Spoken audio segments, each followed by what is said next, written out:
And this evening, one of the most successful entrepreneurs in the country and the star of Channel 4's The Secret Millionaire, Mike Green, a man who's put all his knowledge and expertise about the world of business into a best-selling new book, Failure Breeds Success. And I'm delighted to say that Mike Green joins me now. Mike, great to have you on the show. That's a pleasure to come. Thank you for inviting me. Do you need to have qualifications to be successful? Absolutely not. In fact, I'm a Doctor of Education awarded by Anglia Ruskin. I'm very proud of that, and I do a lot of work with schools. But what I find is sometimes if people get a really good education, they go to university. If they get a good degree, they tend to get a good job. And that actually stops their mind going to a place where they might consider getting a business. And I have a podcast called Success is a System that interviews people like Charlie Mullins, Dave Potts, who's the CEO of Morrison's, Neville Wright, who founded Kiddie Care and now worth £200 million. These are people who left school at 15 or 16, no degrees, no qualifications Richard at all. Branson, Steve Jobs, the list is endless. These successful but uneducated entrepreneurs. Well, uneducated in the sense that they didn't pass an exam that ticked it. A lot of them went on, and what they realised was education wasn't a one-time thing. It was weaved throughout their whole life, their whole career. Many of them went back, did day release, or they got people in to mentor them, teach them.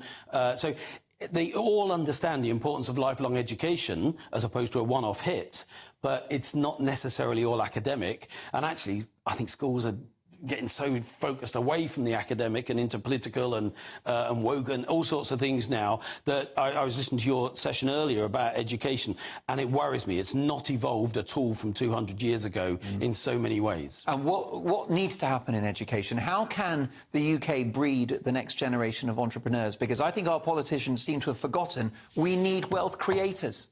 No, I completely agree, and I think we can start to talk about it. One of the things we do at school, if you get good exams, you'll get a good job. If you go to university, get a good degree, you'll get a good job. We should talk about what would you like to do. If you had a business, if you could do anything, what's your passion? Find their passion, give them a fire in their belly to follow that passion, they can become amazing. But one of the things I say a lot is, if we look at communication, from the early days of sort of grunting to talking to writing letters that would go by horse and be delivered months later. Now we can send a tweet, it's across the world in a millisecond. You know, if we look at architecture, from single-storey cottages and things, we're now building cities on water.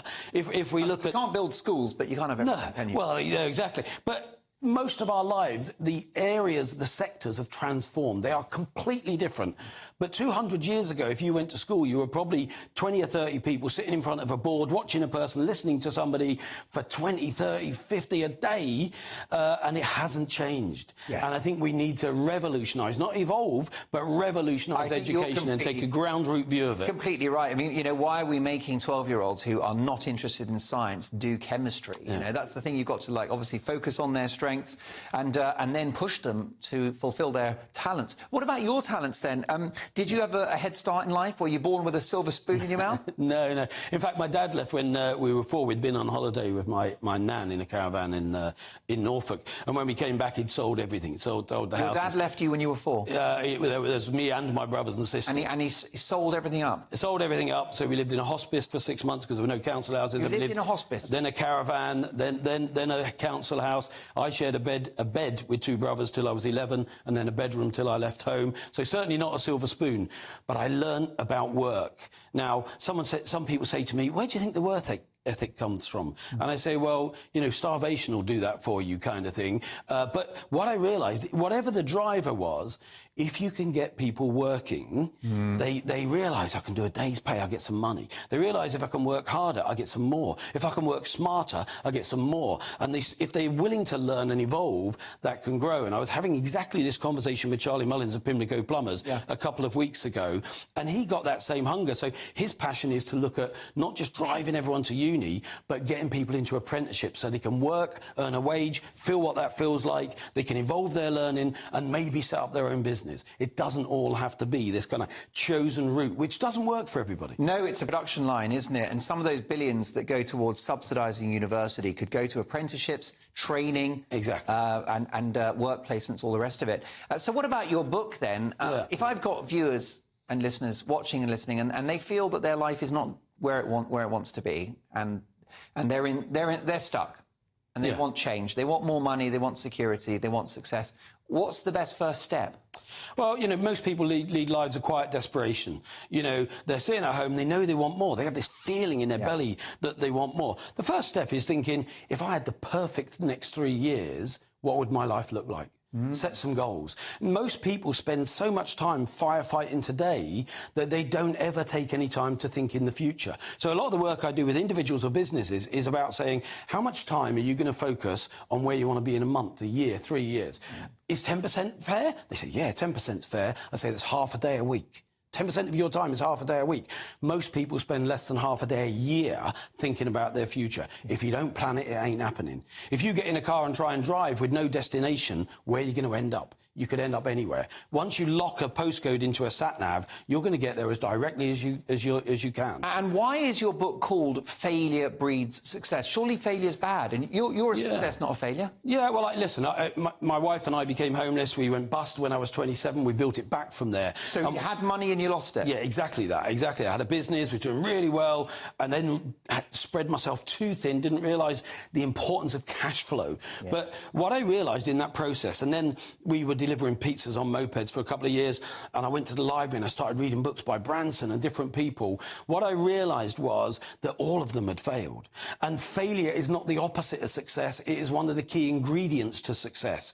There is not a successful person I've ever met that hasn't had in that success weaved through with failure. If we constantly avoid failure, we're never going to be successful. That doesn't mean to say we aim for it, but we accept that it's going to happen sometimes, and we look at what did we learn from it? How do we get up from it? And, you know, I love the saying, if you're going through hell, keep the hell going. You know, why would you stop there? So if you fail, you are not a failure. It is just a passing phase towards your destination.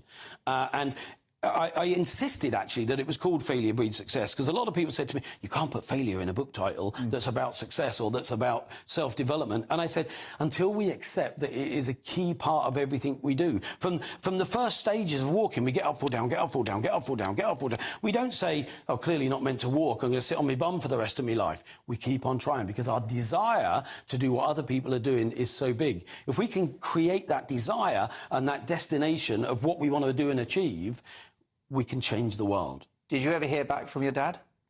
Do you know, we didn't hear from him for 20 years. And then when my sister had her first baby, she wanted him to know that he had a grandchild.